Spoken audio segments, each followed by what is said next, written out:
এনেদৰে মিক্স কৰি খুৱাব পাৰে। ভুচি নোখোৱালে হ'ব, ভুচিটো যিহেতু ইমান এটা একো নাথাকে ভুচিত, চাপৰ দিয়ক ভুচিৰ সলনি।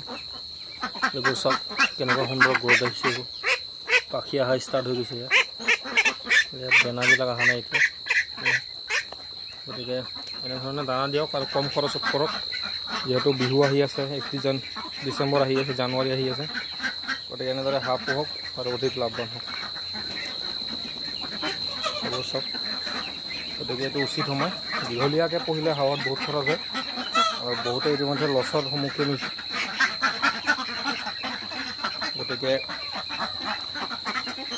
আপোনালোকে কৰক। আজি ভিডিঅ'টো ইমানতে, ধন্যবাদ। ভাল লাগিলে লাইক কৰে, কমেণ্ট আকৌ শ্বেয়াৰ কৰি দিব, আৰু চেনেলটো ছাবস্ক্ৰাইব কৰি দিব আগন্তুক কেনেকুৱা সৰু সুৰা ভিডিঅ'ৰ বাবে। গতিকে ধন্যবাদ।